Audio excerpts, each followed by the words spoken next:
जिंदा है नूतन? अर्शी की पार्टी में एक अनजान औरत ने किया अनिरुद्ध को कॉल। क्या वापस आएगी झनक की माँ? नमस्ते दोस्तों, मैं हूँ पूजा और ड्रामा क्वीन पूजा चैनल पर आपका स्वागत है। आज हम झनक के उस महा एपिसोड की बात करने वाले हैं जो बोस हाउस की बुनियाद को हिलाकर रख देगा। क्योंकि अब तक हम जिस अनिरुद्ध को लाचार और बेबस पिता के रूप में देखते आए हैं, उसकी जिंदगी में एक ऐसा तूफान लौटने वाला है जिसे दुनिया ने मरा हुआ मान लिया था। बोस मैंशन में अर्शी ने एक बेहद शानदार पार्टी का आयोजन किया है, जिसका असल मकसद हाल ही में हुए उस आग वाले हादसे और ऋषि द्वारा झनक को बचाने वाली घटना पर पर्दा डालना है। अर्शी और अदिति दुनिया को ये दिखाना चाहते हैं कि बोस परिवार में सब कुछ परफेक्ट है और ऋषि और अदिति एक खुशहाल शादीशुदा जोड़ा है। जबकि सच्चाई ये है कि ऋषि का दिल और दिमाग सिर्फ और सिर्फ झनक के इर्द गिर्द घूम रहा है। पार्टी की चकाचौंध के बीच झनक, जो अपनी ही बहन के घर में एक मेहमान या यूं कहें कि एक अवांछित सदस्य की तरह खड़ी है, उसे देखकर ऋषि की बेचैनी साफ झलक रही है। लेकिन एक एसपी होने के नाते वो अपनी भावनाओं को अपने फर्ज की वर्दी के नीचे दबाए हुए हैं। पार्टी अपने शबाब पर है, म्यूजिक तेज है, मेहमानों की भीड़ है और अर्शी अपनी बेटी अदिति के साथ मिलकर अपनी झूठी शान का प्रदर्शन कर रही है। लेकिन अनिरुद्ध, जो इस घर का मालिक होकर भी एक कैदी जैसी जिंदगी जी रहा है, वो भीड़ से दूर एक कोने में खड़ा है। अनिरुद्ध के हाथ में जाम है, लेकिन नशा उसकी आंखों में नहीं बल्कि उसके अतीत की यादों में है। वो झनक को देखता है तो उसे उसमें अपनी नूतन यानी बड़ी झनक नजर आती है। वही सादगी, वही दर्द और वही खामोशी। अनिरुद्ध को आज भी ये पछतावा अंदर ही अंदर खाए जा रहा है कि वो नूतन को वो हक नहीं दे पाया जो उसे मिलना चाहिए था, और अब वही नाइंसाफी उसकी बेटी झनक के साथ हो रही है। अनिरुद्ध की आंखों में आंसू हैं जिसे वो दुनिया से छुपा रहा है। उसे लग रहा है कि काश नूतन जिंदा होती तो आज उसकी बेटी को ये दिन नहीं देखने पड़ते। लेकिन उसे क्या पता कि किस्मत ने आज की रात उसके लिए क्या लिख रखा है, क्योंकि बोस हाउस का लैंडलाइन फ़ोन, जो आमतौर पर शांत रहता है या जिस पर सिर्फ बिजनेस कॉल्स आते हैं, अचानक बजना शुरू होता है। फोन की घंटी की आवाज़ किसी को सुनाई नहीं देती, लेकिन अनिरुद्ध, जो भीड़ से कतरा रहा है, उस फोन के सबसे करीब खड़ा है। फोन लगातार बज रहा है, मानो दूसरी तरफ वाला इंसान बेहद जल्दबाजी में हो या उसे यकीन हो कि अनिरुद्ध ही फोन उठाएगा। अनिरुद्ध बेमन से रिसीवर की तरफ हाथ बढ़ाता है। उसे लगता है कि कोई ऑफिस का स्टाफ होगा या कोई बधाई देने वाला रिश्तेदार। जैसे ही अनिरुद्ध रिसीवर उठाकर कान से लगाता है और भारी आवाज में हेलो कहता है, दूसरी तरफ एक पल के लिए सन्नाटा छा जाता है। वो सन्नाटा इतना गहरा है कि अनिरुद्ध को अपनी धड़कन सुनाई देने लगती है। वो फोन रखने ही वाला होता है कि तभी उस सन्नाटे को चीरती हुई एक आवाज आती है। एक ऐसी आवाज जो 20 साल पहले इस दुनिया से और अनिरुद्ध की जिंदगी से चली गई थी। अनिरुद्ध, सिर्फ एक शब्द, लेकिन कहने का अंदाज, वो दर्द, वो अपनापन, वो लहजा बिल्कुल नूतन जैसा है। अनिरुद्ध के हाथ से शराब का गिलास छूटकर जमीन पर गिरता है और कांच टूटने की तेज आवाज होती है। पार्टी का म्यूजिक भले ही तेज हो, लेकिन अनिरुद्ध के कानों में अब सिर्फ वो आवाज गूंज रही है। उसका चेहरा सफेद पड़ जाता है, जैसे उसने कोई भूत देख लिया हो। उसके होंठ कांपने लगते हैं। वो लड़खड़ाती जुबान से बस इतना बोल पाता है, नूतन। ये नाम अनिरुद्ध के मुंह से निकलते ही उसके पास खड़ी अर्शी के कान खड़े हो जाते हैं। अर्शी, जो मेहमानों से बात कर रही थी, कांच टूटने की आवाज सुनकर अनिरुद्ध की तरफ मुड़ी थी, लेकिन नूतन का नाम सुनते ही उसके चेहरे की हवाइयां उड़ जाती हैं। अर्शी जानती है कि नूतन मर चुकी है, तो अनिरुद्ध आज सालों बाद उसका नाम क्यों ले रहा है? क्या अनिरुद्ध पागल हो गया है या शराब के नशे में बड़बड़ा रहा है? लेकिन अनिरुद्ध की हालत देखकर साफ लग रहा है कि ये नशा नहीं बल्कि एक गहरा सदमा है। अनिरुद्ध रिसीवर को दोनों हाथों से जकड़ लेता है, जैसे वो उस आवाज को जाने नहीं देना चाहता। वो पागलों की तरह फोन में चिल्लाता है, कौन कौन बोल रहा है? नूतन, तुम जिंदा हो? दूसरी तरफ से आवाज आती है, हाँ अनिरुद्ध, मैं जिंदा हूँ, अपनी बेटी के लिए, उस बेटी के लिए जिसे तुमने और तुम्हारे परिवार ने अनाथ बना दिया है। मैं आ रही हूँ अनिरुद्ध, अपना और अपनी बेटी का हिसाब लेने। लाइन कट जाती है। अनिरुद्ध हेलो हेलो चिल्लाता रह जाता है, लेकिन वहां अब सिर्फ डायल टोन है। अनिरुद्ध का शरीर कांप रहा है, पसीने की बूंदें उसके माथे पर चमक रही हैं। वो वहीं जमीन पर घुटनों के बल बैठ जाता है। ये नज़ारा देखकर पूरी पार्टी में सन्नाटा छा जाता है। डीजे म्यूजिक बंद कर देता है। ऋषि, जो दूर खड़ा झनक को देख रहा था, अनिरुद्ध को गिरते देख दौड़कर उसके पास आता है। अदिति भी दौड़ती है। डैड, क्या हुआ आपको? ऋषि अनिरुद्ध को संभालता है। अंकल, आप ठीक है? किसका फोन था? अनिरुद्ध की आंखों में एक अजीब सी चमक है, डर और उम्मीद की मिली जुली चमक। वो ऋषि का कॉलर पकड़ लेता है और हाँफते हुए कहता है, ऋषि, वो जिंदा है, नूतन जिंदा है, मेरी नूतन वापस आ रही है। अनिरुद्ध के ये शब्द बम की तरह गिरते हैं। झनक जो भीड़ के पीछे खड़ी थी, नूतन नाम सुनते ही आगे बढ़ती है। उसे अपने कानों पर यकीन नहीं होता। उसकी माँ जिंदा है, ये कैसे हो सकता है? झनक का दिल जोर जोर से धड़कने लगता है। वो बचपन से जानती आई है कि उसकी माँ उसे छोड़कर चली गई थी, लेकिन क्या ये मुमकिन है कि उसकी माँ वापस आ रही हो? अर्शी का गुस्सा और डर अब 7वें आसमान पर है। वो जानती है कि अगर अनिरुद्ध के दिमाग में ये बात बैठ गई कि नूतन जिंदा है, तो वो उसे ढूंढने के लिए पाताल एक कर देगा। और अगर सच में नूतन जिंदा निकली, तो अर्शी का बसा बसाया घर, उसकी बेटी अदिति का भविष्य और बोस परिवार की सारी प्रॉपर्टी, सब कुछ खतरे में पड़ जाएगा। अर्शी तुरंत स्थिति को संभालने की कोशिश करती है। वो चिल्लाकर कहती है, अनिरुद्ध, तुम होश में तो हो? कितना पी रखी है तुमने? नूतन को मरे हुए बरसों हो गए। ये जरूर कोई प्रैंक कॉल होगा या तुम्हारे दिमाग का फितूर। वो मेहमानों की तरफ मुड़कर झूठी हंसी हंसते हुए कहती है, सॉरी एवरीवन, अनिरुद्ध थोड़ा स्ट्रेस में है और शायद ड्रिंक ज्यादा हो गई है। प्लीज आप लोग पार्टी एंजॉय कीजिए।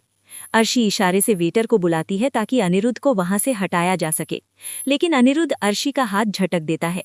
उसमें अचानक एक नई ताकत आ गई है। वो खड़ा होता है और अर्शी की आंखों में आंखें डालकर कहता है, नहीं अर्शी, ये शराब का नशा नहीं है। मैंने उसकी आवाज सुनी है। मैं अपनी नूतन की आवाज हजारों की भीड़ में भी पहचान सकता हूँ। उसने कहा कि वो आ रही है अपनी बेटी के लिए। अनिरुद्ध की नजरें झनक पर टिक जाती हैं। वो झनक के पास जाता है और उसके कंधे पकड़ लेता है। झनक बेटा, तेरी माँ जिंदा है। मैंने अभी उससे बात की। झनक की आंखों से आंसू बहने लगते हैं। वो समझ नहीं पा रही कि खुश हो या इसे पिता का पागलपन समझे। ऋषि, जो एक पुलिस वाला है, उसका दिमाग अब तेजी से चल रहा है। वो सोच रहा है कि अगर अनिरुद्ध। ऋषि तुरंत वहां लगे लैंडलाइन फोन की तरफ बढ़ता है। वो रीडायल या कॉलर आईडी चेक करने की कोशिश करता है, लेकिन वो नंबर प्राइवेट या अननोन आ रहा है। ऋषि को समझ आ जाता है कि कॉल करने वाला बहुत शातिर है और वो अपनी पहचान छुपाना चाहता है।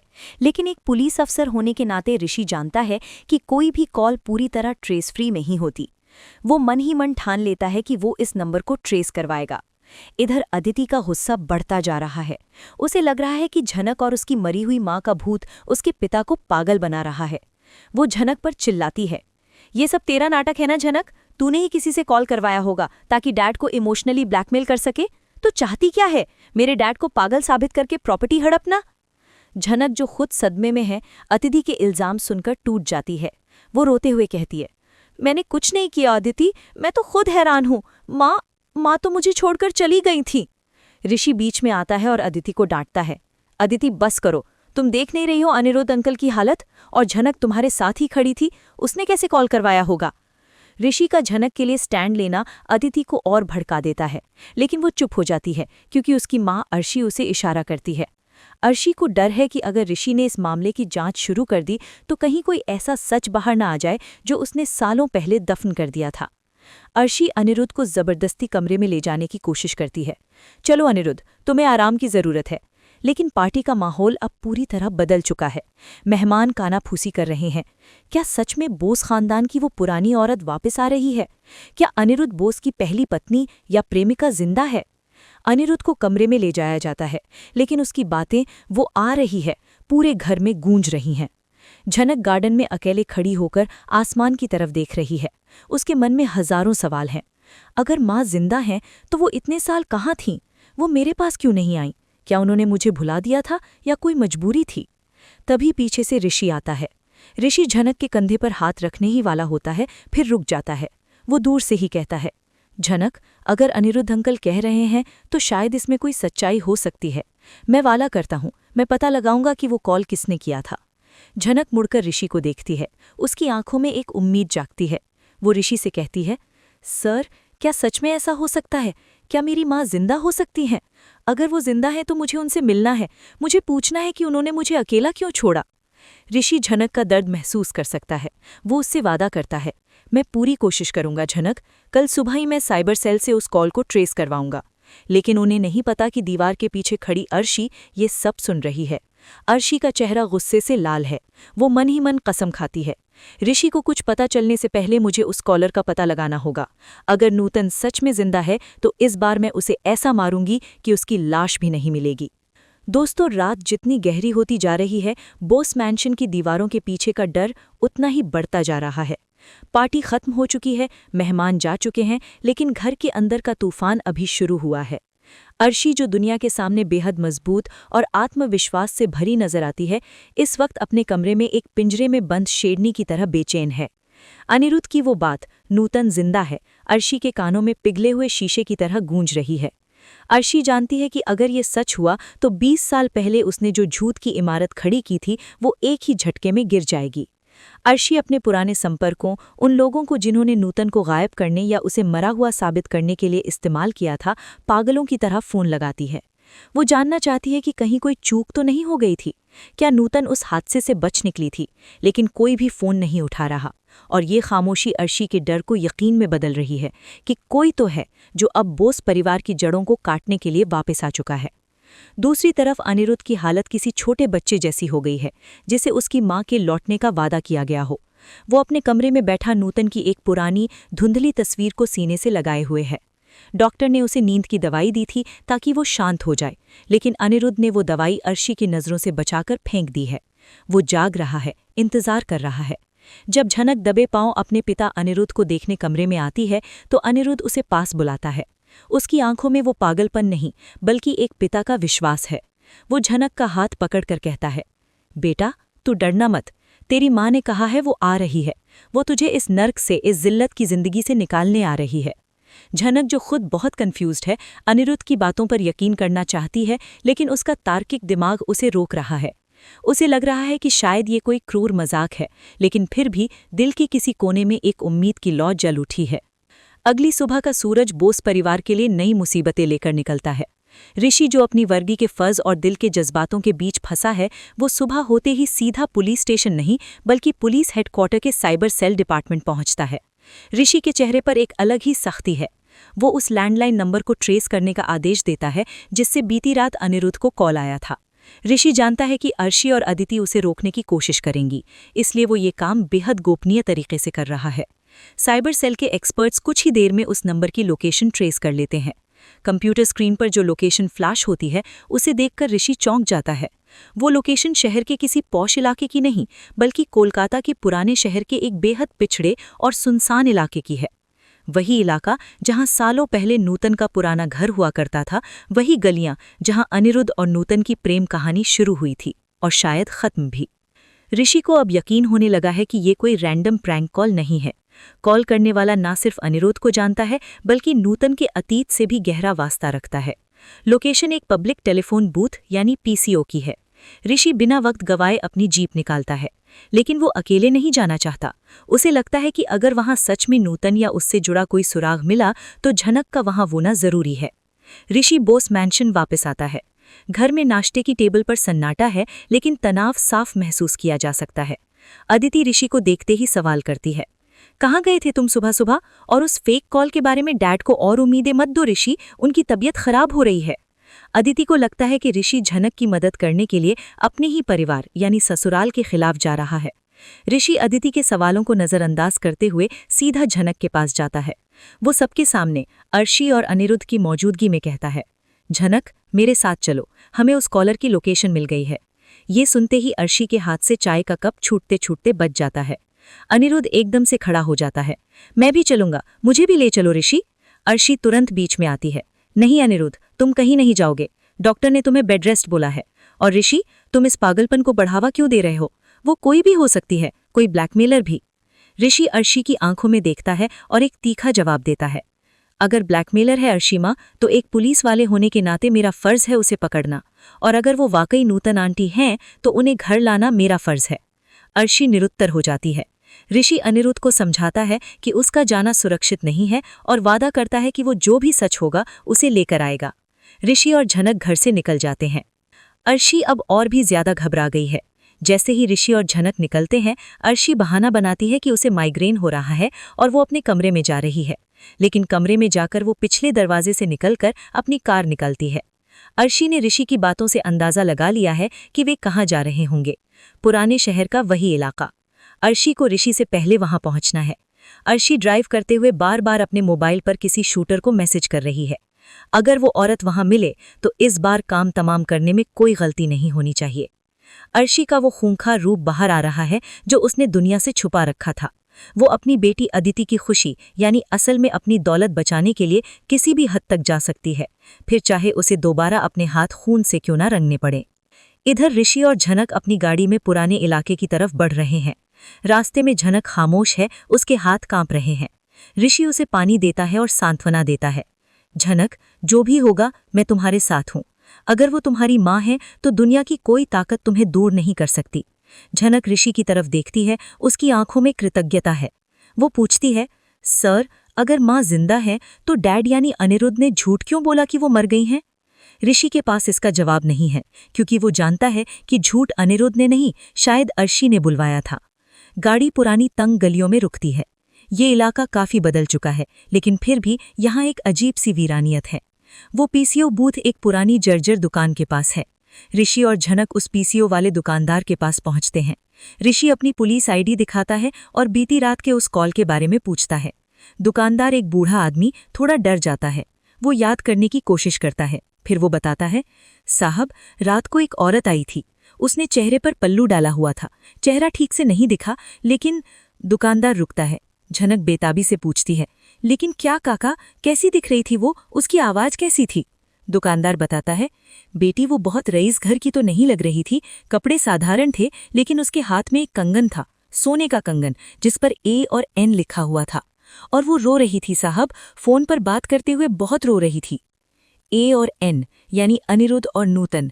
झनक को याद आता है कि अनिरुद्ध ने कभी बताया था या उसने किसी पुरानी तस्वीर में देखा था कि नूतन के पास ऐसा ही एक कंगन था जो अनिरुद्ध ने उसे निशानी के तौर पर दिया था। ये सुनते ही झनक के सब्र का बांध टूट जाता है। वो फूट फूट कर रोने लगती है। वो माँ ही थी ऋषि सर, वो माँ ही थी। ऋषि को भी अब पक्का यकीन हो गया है, लेकिन सवाल ये है कि फोन करने के बाद वो औरत कहाँ गई? दुकानदार इशारा करता है कि वो औरत। मंदिर की सीढ़ियां चढ़ते हुए झनक का दिल जोरों से धड़क रहा है। मंदिर के प्रांगण में कई औरतें बैठी हैं, कुछ भजन गा रही हैं, कुछ भीख मांग रही हैं। झनक की नज़रें पागलों की तरह हर चेहरे को स्कैन कर रही हैं। क्या इन चेहरों में उसकी माँ का चेहरा है? तभी एक खंबे के पीछे एक साया दिखाई देता है। एक औरत जिसने सफ़ेद साड़ी पहनी है और सिर ढका हुआ है, वो आरती की थाली लेकर खड़ी है। उसकी पीठ झनक की तरफ है, लेकिन उसका कद काठी बिल्कुल वैसी ही है जैसी झनक ने नूतन की तस्वीरों में देखी थी। झनक धीरे धीरे उसकी तरफ बढ़ती है। वो कांपती आवाज में पुकारती है, माँ। वो औरत रुक जाती है। आरती की थाली उसके हाथों में हिलने लगती है। वो धीरे धीरे मुड़ने की कोशिश करती है। माहौल में सस्पेंस एकदम चरम पर है। ऋषि अपनी गन पर हाथ रखे हुए चारों तरफ नजर रख रहा है, क्योंकि उसे खतरे का अंदेशा है। अर्शी भी मंदिर के दूसरे गेट से अंदर दाखिल हो चुकी है। उसके पर्स में एक छोटा रिवॉल्वर है। क्या झनक उस औरत का चेहरा देख पाएगी? क्या वो नूतन ही है या ये अर्शी की कोई नई चाल है? जैसे ही वो औरत पूरा मुड़ती है, अचानक मंदिर की बड़ी घंटी जोर से बजती है और कबूतरों का झुंड उड़ता है। झनक का चेहरा आश्चर्य से खुला का खुला रह जाता है। उस औरत का चेहरा? क्या ये नूतन है या कोई और जिसका चेहरा आग में झुलसा हुआ है, या शायद प्लास्टिक सर्जरी का कोई खेल? दोस्तों, कहानी का ये हिस्सा आपके दिलों की धड़कनों को थाम देगा, क्योंकि मंदिर की घंटियों के शोर के बीच एक ऐसा सच खामोशी से अपनी पहचान बताने वाला है जिसका इंतजार 20 साल से हो रहा था। जैसे ही वो औरत पीछे मुड़ती है, हवा का एक झोंका उसके चेहरे से पल्लू को थोड़ा खिसका देता है। झनक की आंखें फटी की फटी रह जाती हैं। वो चेहरा झुर्रियों और गम की लकीरों से भरा हुआ है। आंखें धसी हुई हैं और एक तरफ हल्का सा जलने का या चोट का पुराना निशान है। लेकिन उन आंखों में वही ममता है जो झनक ने बचपन की धुंधली यादों में महसूस की थी। वो औरत झनक को देखते ही सहम जाती है, जैसे उसने कोई भूत देख लिया हो। वो अपनी पहचान छुपाने के लिए तुरंत पल्लू वापस खींचती है और वहां से भागने की कोशिश करती है। उसकी जुबान से सिर्फ इतना निकलता है, नहीं, मैं वो नहीं हूँ, मुझे जाने दो। लेकिन झनक, जिसने अपनी पूरी जिंदगी अपनी माँ की एक झलक पाने के लिए तरसते हुए गुजारी है, वो आज इस मौके को हाथ से जाने नहीं देगी। झनक दौड़कर उस औरत का रास्ता रोक लेती है और उसका हाथ पकड़ लेती है। उस औरत का हाथ बर्फ जैसा ठंडा है और कांप रहा है। झनक की नज़र सीधे उस औरत की कलाई पर जाती है। वहाँ वही सोने का कंगन चमक रहा है जिस पर ए और एन खुदा हुआ है, अनिरुद्ध और नूतन की प्रेम कहानी की आखिरी निशानी। झनक उस कंगन को पकड़कर चीख पड़ती है, आप झूठ बोल सकती हैं, आपकी जुबान झूठ बोल सकती है, लेकिन ये कंगन झूठ नहीं बोल सकता। ये मेरे पापा ने मेरी माँ को दिया था। आप ही मेरी माँ है, आप ही नूतन है। झनक के ये शब्द सुनकर उस औरत के पैरों की ताकत जवाब दे जाती है। वो वहीं जमीन पर बैठ जाती है और फूट फूट कर रोने लगती है। उसकी चुप्पी टूटती है और वो तड़प कर कहती है, हाँ हाँ मेरी बच्ची, मैं ही तेरी बदनसीब माँ हूँ। ये मंजर इतना भावुक है कि वहाँ खड़ा सख्त दिल वाला इंसान भी पिघल जाए। ऋषि जो एक पुलिस वाला है और हर रोज मुजरिमों से मिलता है, उसकी आंखों में भी नमी आ जाती है। वो देख रहा है कि कैसे दो रूहें जिन्हें साजिशों ने अलग कर दिया था, आज कुदरत के करिश्मे से मिल रही हैं। झनक अपनी माँ के गले लग जाती है। दोनों एक दूसरे को ऐसे जकड़ लेते हैं जैसे अब दुनिया की कोई ताकत उन्हें अलग नहीं कर पाएगी। नूतन झनक का चेहरा चूमती है, उसके सिर पर हाथ फेरती है। मेरी झनक, तू इतनी बड़ी हो गई, मैंने तो सोचा था कि मैं तुझे कभी देख भी नहीं पाऊंगी। ये मिलन एक चमत्कार से कम नहीं है, लेकिन वे नहीं जानते कि इस चमत्कार को मातम में बदलने के लिए मौत उनके सिर पर मंडरा रही है। मंदिर के खंबे के पीछे छिपी अर्शी ये सब देख रही है और उसका खून खौल रहा है। जिस नूतन को उसने 20 साल पहले मरा हुआ समझकर चैन की सांस ली थी, वो आज उसके सामने जिंदा खड़ी है और उसकी बेटी झनक के गले लग रही है। अर्शी जानती है कि अगर नूतन यहाँ से जिंदा निकलकर बोस हाउस पहुँच गई तो अनिरुद्ध न सिर्फ उसे अपनाएगा बल्कि अर्शी को धक्के मारकर घर से निकाल देगा। अर्शी का डर अब पागलपन में बदल चुका है। वो अपने पर्स से वो साइलेंसर लगी हुई पिस्तौल निकालती है जो वो अपने साथ लाई थी। मंदिर में भीड़ है, घंटियों का शोर है। अर्शी को लगता है कि ये सही मौका है। वो नूतन पर निशाना साधती है।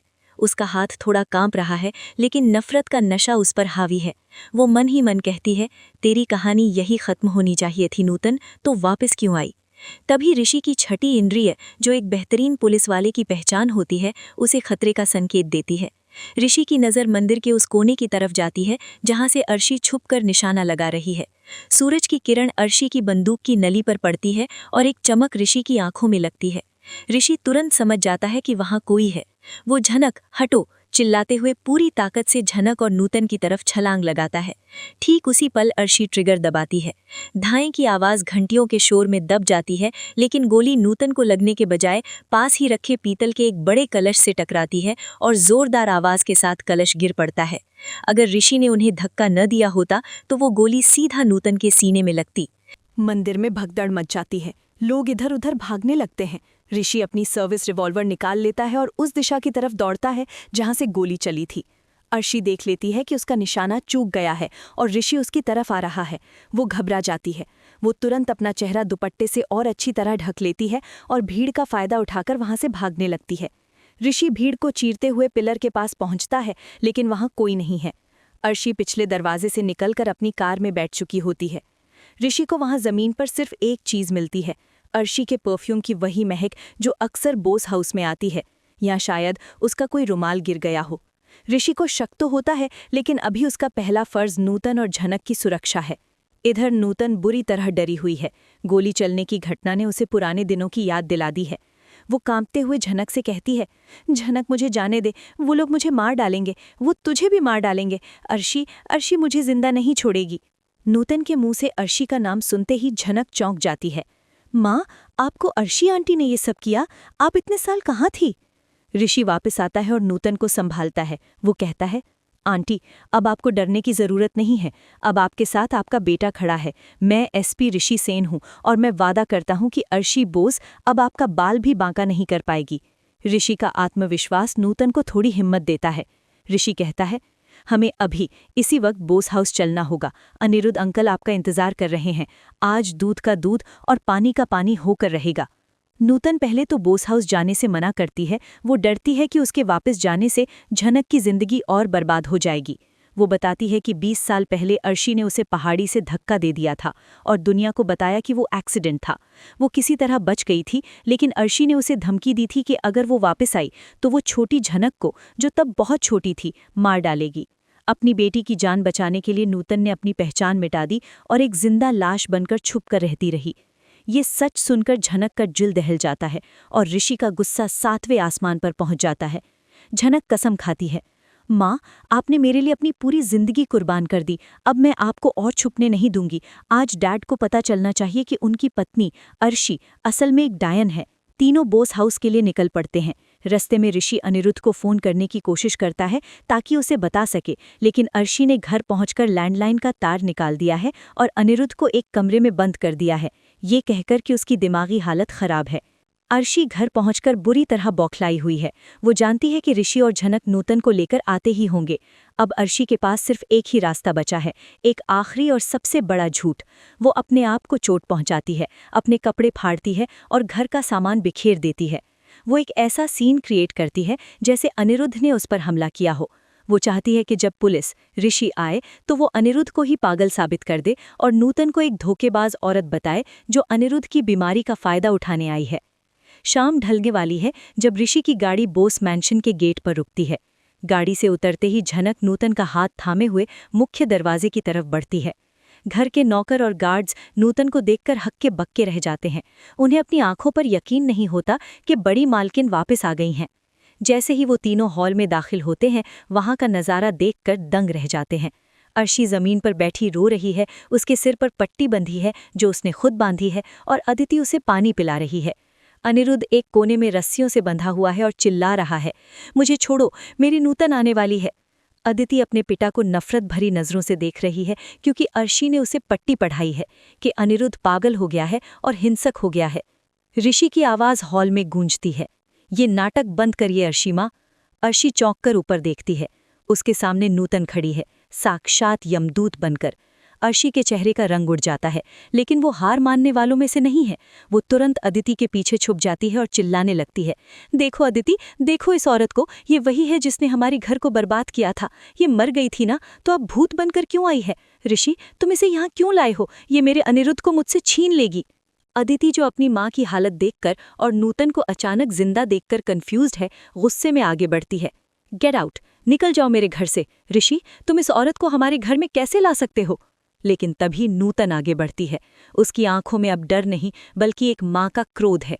वो अदिति को देखती है, उस बेटी को जिसे उसने कभी अपनी गोद में नहीं खिलाया क्योंकि वो अर्शी की बेटी है, लेकिन फिर भी वो अनिरुद्ध का खून है। नूतन कड़क आवाज में कहती है, चुप रह लड़की, ये घर जितना तेरी माँ का है उससे कहीं ज्यादा मेरा है। और रही बात अनिरुद्ध की, नूतन रस्सियों से बंधे अनिरुद्ध की तरफ बढ़ती है। अदिति उसे रोकने की कोशिश करती है, लेकिन ऋषि अदिति का हाथ पकड़ लेता है। नहीं अदिति, आज नहीं, आज सच का सामना करना ही पड़ेगा। ऋषि के तेवर देखकर अदिति सहम जाती है। नूतन अनिरुद्ध के पास जाती है और धीरे धीरे उसकी रस्सियां खोलती है। अनिरुद्ध, जो अब तक चिल्ला रहा था, नूतन का स्पर्श पाते ही शांत हो जाता है। वो कांपते हाथों से नूतन का चेहरा छूता है। नूतन, सच में तुम हो? नूतन रो पड़ती है और सिर हिलाती है। हाँ अनिरुद्ध, मैं हूँ, मैं वापस आ गई हूँ। अनिरुद्ध फूट फूट कर रोने लगता है और नूतन के पैरों में गिर पड़ता है। मुझे माफ कर दो नूतन, मैं तुम्हें बचा नहीं पाया। ये रीयूनियन देखकर घर के नौकरों की आंखों में भी आंसू आ जाते हैं, लेकिन अर्शी जानती है कि अगर ये ड्रामा और चला तो उसकी पोल खुल जाएगी। वो पुलिस को फोन करने का नाटक करती है। मैं अभी पुलिस को बुलाती हूँ, ये औरत एक इम्पोस्टर है। ऋषि अपनी जेब से वही कंगन निकालता है जो नूतन ने पहना था, और साथ ही अर्शी का वो गिरा हुआ रुमाल या कोई सबूत जो उसे मंदिर में मिला था। वो सबके सामने कहता है, पुलिस बुलाने की जरूरत नहीं है अर्शी बोस, पुलिस आपके सामने खड़ी है, और ये कंगन गवाह है कि ये नूतन आंटी ही हैं, और ये रुमाल ये गवाह है कि आज मंदिर में उन पर गोली किसने चलाई थी। गोली का नाम सुनते ही अदिति सन्न रह जाती है। वो अपनी माँ की तरफ देखती है। माँ, गोली? आप तो कह रही थी कि आप कमरे में थी। अर्शी फंस चुकी है। अपने झूठ के जाल में अब वो खुद उलझती जा रही है। नूतन अब अर्शी की तरफ मुड़ती है। 20 साल का दबा हुआ गुस्सा अब बाहर आने वाला है। नूतन कहती है, अर्शी, तुमने मेरा घर छीना, मेरा पति छीना, मेरी पहचान छीनी। मैंने सब बर्दाश्त किया ताकि मेरी बेटी जिंदा रहे, लेकिन आज तुमने मेरे सब्र का बांध तोड़ दिया है। मैं अपनी बेटी का हक मांगती हूँ, मैं अपना वो सुहाग मांगती हूँ जिसे तुमने धोखे से हथियाया था। नूतन का ये रूप देखकर झनक को अपनी माँ पर गर्व होता है। अब घर 2 हिस्सों में बंट चुका है। एक तरफ नूतन, झनक और ऋषि, और दूसरी तरफ डरी हुई अर्शी और कन्फ्यूज्ड अदिति। अनिरुद्ध खड़ा होता है और आज वो फैसला लेने वाला है। वो अर्शी की तरफ उंगली उठाता है और कहता है, निकल जाओ मेरे घर से। दोस्तों, अब हम उस पड़ाव पर आ गए हैं जहां बोस परिवार की झूठ की नींव पूरी तरह ढहने वाली है। कहानी अब एक ऐसे मोड़ पर है जहां रिश्तों के मायने बदलने वाले हैं। अनिरुद्ध का ये खुलासा कि उस रात एक्सीडेंट नहीं, मर्डर की साजिश थी, हॉल में मौजूद हर शख्स के रोंगटे खड़े कर देता है। अर्शी, जो अब तक शेरनी बनी हुई थी, अनिरुद्ध के इस इल्जाम से एक पल के लिए लड़खड़ा जाती है। वो जानती है कि अनिरुद्ध की याददाश्त वापस आ रही है, या शायद नूतन को देखकर उसका पुराना डर खत्म हो गया है। लेकिन अर्शी इतनी आसानी से हार मानने वालों में से नहीं है। वो पागलों की तरह हंसने लगती है, एक ऐसी हंसी जो डरावनी है। वो अनिरुद्ध की तरफ उंगली उठाकर कहती है, वाह अनिरुद्ध, 20 साल बाद तुम्हें याद आया कि गाड़ी के ब्रेक मैंने फेल किए थे। तुम्हारे पास क्या सबूत है? कोर्ट सबूत मांगता है, जज्बात नहीं। तुम पागल हो गए हो और ये औरत नूतन तुम्हें और पागल बना रही है। अर्शी का ये कॉन्फिडेंस देखकर अदिति फिर से दुविधा में पड़ जाती है। उसे समझ नहीं आ रहा कि वो अपने पिता पर भरोसा करे या अपनी माँ पर। लेकिन तभी ऋषि अपनी जेब से अपना फोन निकालता है। वो एक शांत लेकिन बेहद गंभीर आवाज में कहता है, अर्शी बोस, कोर्ट सबूत मांगता है ना, तो लीजिए सबूत। ऋषि अपना फोन अदिति के हाथ में थमाता है। अदिति, इसे देखो, ये मंदिर के प्रवेश द्वार का सीसीटीवी फुटेज है जो मैंने अभी अभी मंगवाया है। अदिति कांपते हाथों से फोन की स्क्रीन देखती है। वीडियो में साफ दिखाई दे रहा है कि अर्शी पिलर के पीछे छुपी हुई है। उसके हाथ में पिस्तौल है और वो नूतन पर निशाना साध रही है। वीडियो में वो पल भी कैद है जब ऋषि ने नूतन को धक्का दिया और गोली कलश पर लगी। ये वीडियो क्लिप अदिति की जिंदगी का सबसे बड़ा झटका साबित होती है। फोन उसके हाथ से छूटकर गिर जाता है। वो अविश्वास भरी नजरों से अपनी माँ अर्शी को देखती है। जिस माँ को वो अपनी आदर्श मानती थी, वो एक कातिल है। अदिति का गला सूख जाता है। वो बमुश्किल बोल पाती है, माँ, ऋषि जो दिखा रहे हैं, क्या वो सच है? आपने गोली चलाई? अर्शी अब फंस चुकी है। उसका चेहरा पीला पड़ गया है। वो अदिति के पास जाने की कोशिश करती है। बेटा, मेरी बात सुन, वो एडिटेड वीडियो है, ये ऋषि मुझे फंसा रहा है। लेकिन अदिति पीछे हट जाती है। वो चिल्लाती है, दूर रहिए मुझसे। वीडियो झूठ हो सकता है, लेकिन आपकी आंखों का डर झूठ नहीं बोल सकता। छी, मुझे घिन आ रही है कि मैं आपकी बेटी हूं। अर्शी का ये विद्रोह अर्शी को तोड़ देता है। उसका अपना खून उसके खिलाफ हो गया है। अब अर्शी का असली और बेहद खूनखार चेहरा सामने आता है। जब उसके पास छुपने का कोई रास्ता नहीं बचता, तो वो अपना नकाब उतार फेंकती है। वो एक झटके में पास रखे फल काटने वाले चाकू को उठा लेती है और झनक की तरफ लपकती है।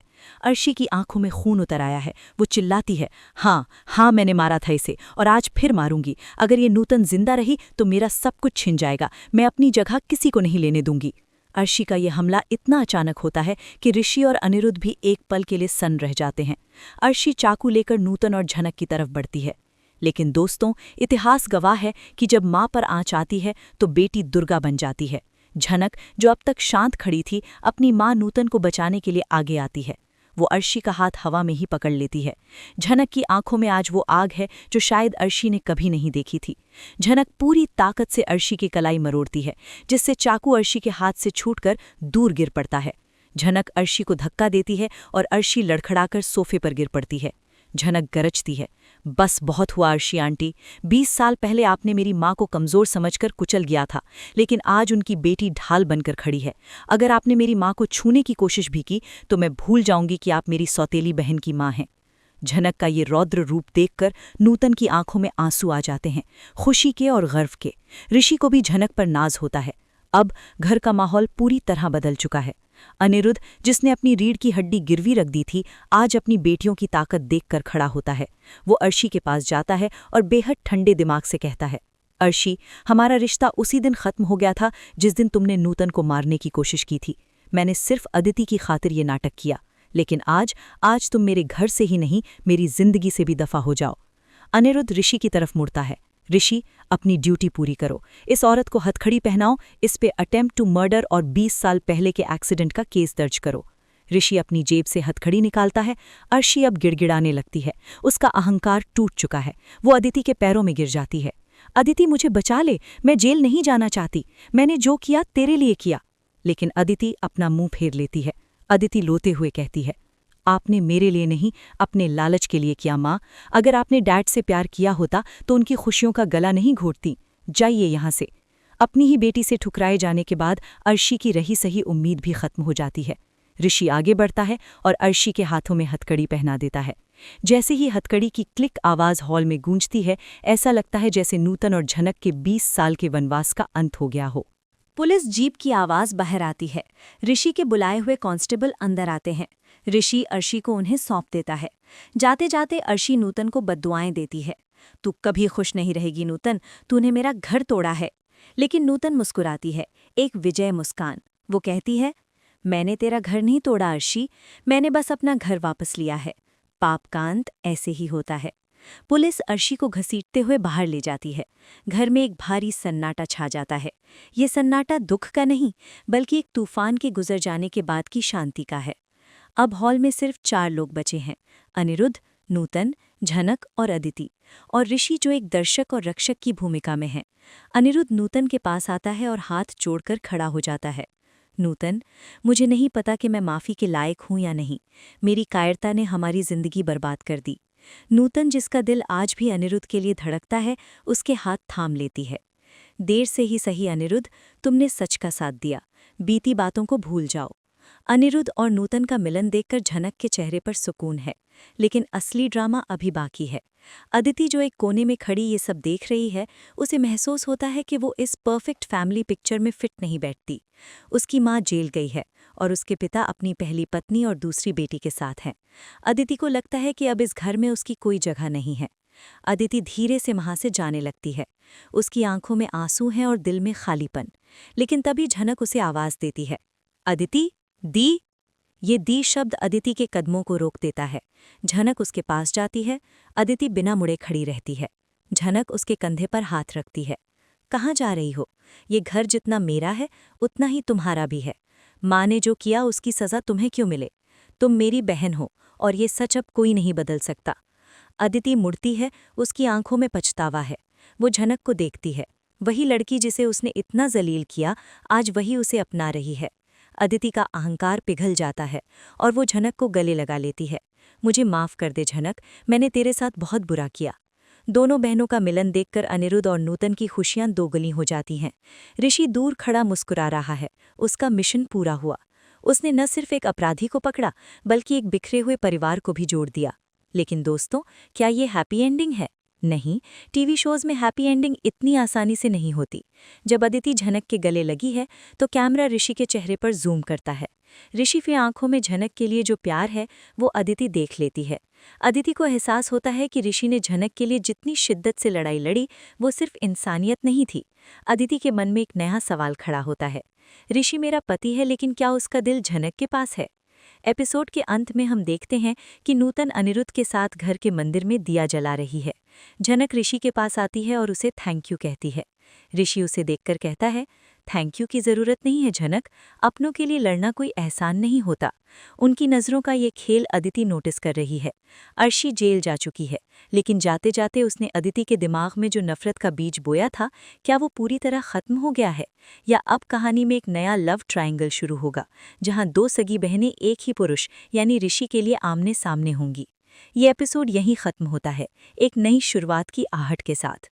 दोस्तों, अब सवाल ये है कि क्या समाज और परिवार नूतन को बड़ी मालकिन का दर्जा देगा? क्या अदिति ऋषि और झनक के बीच के इस अनकहे रिश्ते को स्वीकार कर पाएगी? या अर्शी जेल से भी कोई नई चाल चलेगी? ये सब जानने के लिए आपको इंतजार करना होगा अगले वीडियो का। अगर आपको ये स्क्रिप्ट और ये ट्विस्ट पसंद आया तो कमेंट में झनक रॉक्स ज़रूर लिखें। मैं हूँ आपकी अपनी पूजा, ड्रामा क्वीन चैनल से। मिलूंगी आपसे अगले धमाकेदार अपडेट के साथ। तब तक के लिए सब्सक्राइब बटन दबाएं और बेल आइकन को हिट करें। Bye bye.